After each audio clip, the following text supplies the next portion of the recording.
মহানগরীর হোটেল লিলিত কংগ্রেসের সংবাদমেল সম্বোধন এআইসিসির নেতা অজয় মাকেনৰ সংবাদমেল যোগে সরকারক সমালোচনা মাকেনৰ 9 বছৰত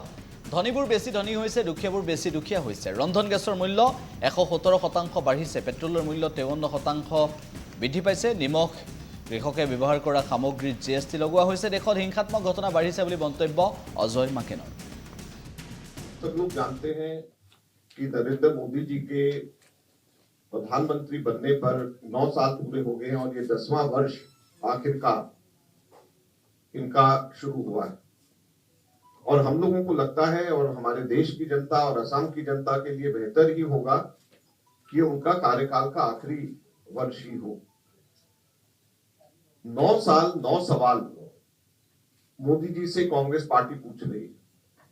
कल हम लोगों ने एआईसीसी के अंदर प्रेस कॉन्फ्रेंस करके ये बुकलेट लॉन्च करी।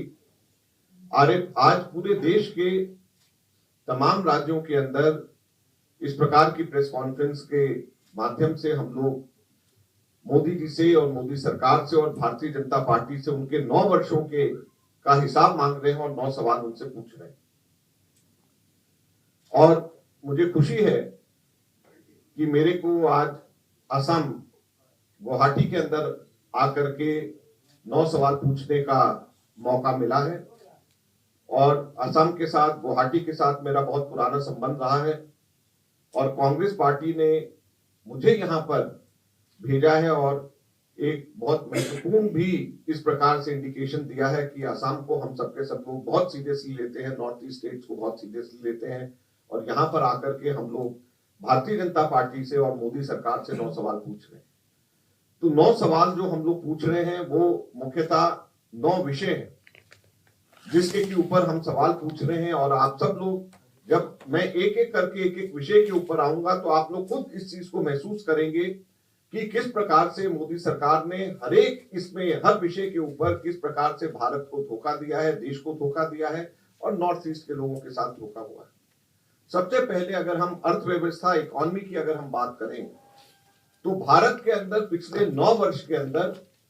देश के गरीब और गरीब होते चले गए और अमीर होते चले गए और भारत के अंदर जहां पर गरीब और अमीर